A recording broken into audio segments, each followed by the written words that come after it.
There have been countless video games over the years, but everyone has their favourites, whether they're a technical masterpiece or simply came into your life at the right place at the right time. This week I'm celebrating my 25th birthday, and to distract me from the slow, inevitable trudge towards the grave, I'm counting down what I believe are the top 10 best games of all time. Number 10. Castlevania. I was a latecomer to the Castlevania party and only played the first entry in the series a few years back, but it made an impression on me with its eye-catching graphics and its catchy as hell soundtrack. Plus I've always loved classic horror, and Castlevania taps directly into that. It doesn't hurt that the game sits perfectly on the edge of that retro difficulty, which challenges players but isn't obnoxiously difficult just for the sake of it. When it comes to games that are older than me, Castlevania is hands down my favourite, and it still holds up perfectly, even 28 years later. Number 9. Batman Arkham Asylum. The first and best in a long line of Batman licensed games, Batman Arkham Asylum exceeded all the expectations that come with a licensed property. Its story was a mix of original and adapted content, it looked practically flawless, and it's about as perfect as it can be in terms of making you feel like Batman. The simple to pick up, difficult to master combat is often imitated but never duplicated, and the Metroidvania-style progression through the eponymous environment turned your surroundings into a character of its own. Sure, it stumbles a bit here and there, especially with regards to its boss fights, but the rest of the time, Batman Arkham Asylum is pure excellence. Number 8.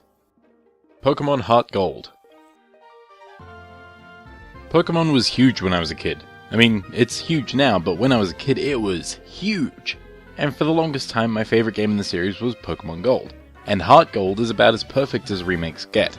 From the updated graphics to the inclusion of new-gen Pokemon, to the fact that Totodile is the best starter and I will fight anyone who disagrees, Heart Gold has it all. It even has the distinction of being one of only 2 games in the series to let you walk around with your Pokemon buddy of choice. A gameplay decision that I can't believe hasn't been implemented again in the 5 pairs of games released since. Truly, Pokemon Heart Gold is the gold standard of the Pokemon series.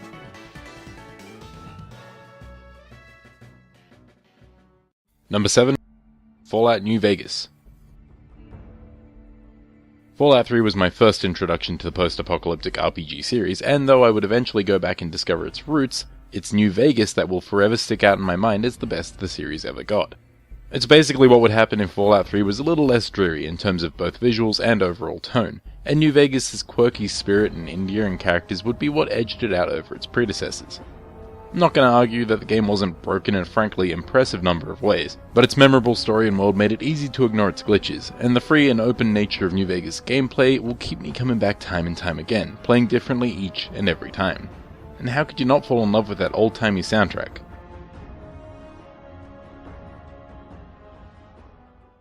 Number 6. Crash Bandicoot 3 Warped. Everyone has their favourite platformer from back in the day, whether it was heavy hitters like Mario and Sonic, or less well-known titles such as Gex or Croc. For me, that was Crash Bandicoot, and ever since the first game, back when I was like 5, I was captivated. The third entry in the classic PlayStation series was easily the best and stands out as my favourite thanks to its solid, varied gameplay, colourful levels that brimmed with personality, and a cast of weird characters that stand among some of my favourites to this day. Fingers crossed that the eventual HD remake lives up to my admiration for the game, but even if it doesn't, I'll always have the original. Number 5. Shadow of the Colossus. Shadow of the Colossus was another title I was late to the party on. I'd heard it was pretty great, but had never gotten my hands on it until it was later remastered, and boy was I not disappointed. The hype that had built up for this cult classic was undoubtedly justified, as Shadow of the Colossus immediately sets itself apart from most other games with its calm, lonely world populated by only a handful of other living beings. These other living beings are the titular Colossi, and battling them in the game's signature puzzle platform-esque encounters is easily the most epic thing you'll ever do in a video game.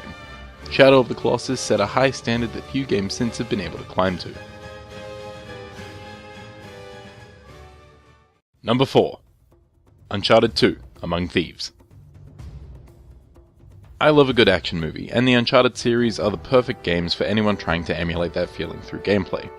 The first entry in the series was a little rough, but Naughty Dog's second attempt at the adventures of Nathan Drake stuck the landing and then some. Smooth and satisfying gameplay and simple yet exciting platforming combined with epic set pieces to create an overall experience that will stay with me for years to come. 2 games have been released in the series since this masterpiece, and though Uncharted 4 comes close, neither has been able to top it as a complete package. For the foreseeable future, Uncharted 2 Among Thieves will be the game I point to as the best example of the action-adventure genre. Number 3. Bloodborne. The newest game to enter into my favourites of all time, Bloodborne proves that it's never too late for the AAA games industry to release something amazing.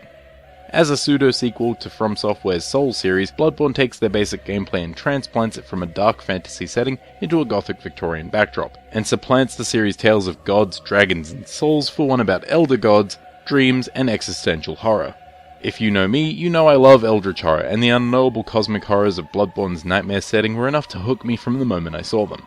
And yeah, Dark Souls combat is super satisfying, so injecting a bit of speed and aggression into the otherwise calculated encounters found in the spiritual predecessor is an awesome way to mix things up. Bloodborne stands as the best game to come out in the last half-decade at least. Number 2. Metal Gear Solid. The Metal Gear Solid franchise is a lot of things.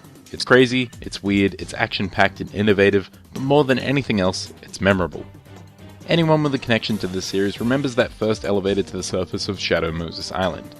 Everyone remembers scrambling to hide after their first alert. Everyone remembers the fight against Psycho Mantis, Sniper Wolf, Ocelot, Rex, and Liquid Snake. For me, playing this for the first time after watching my dad finish it over and over again are some of my earliest video game related memories, and it still holds up after almost 2 decades.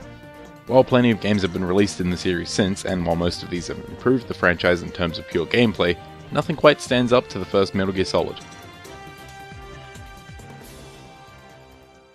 Number 1. Red Dead Redemption. I feel like it's kind of weird having such a recent game atop my favourites of all time, but when you really think about it, 6 years ago isn't all that recent, and Red Dead Redemption is just too damn good to ignore. Its beautiful realization of the dying days of the Wild West is a perfect setting for John Marston's character-driven story, and the always entertaining gunslinging and horse-wrangling gameplay means that going back to Red Dead Redemption is always a joy, no matter how many times I've played it to completion. And I mean completion. Red Dead Redemption remains one of the few games to provide side content that was actually worth completing, and was never dull, even if you were just spending hours in the wilderness hunting elusive armadillos or other wildlife. No game since has delivered such an immersive world that was so perfectly brought to life, and it's my favourite game to this day because of it. So, there you have it, this 25-year-old's list of the best games of all time. Like I said, everyone has their own favourites, so let me know what yours are in the comments below, and game on.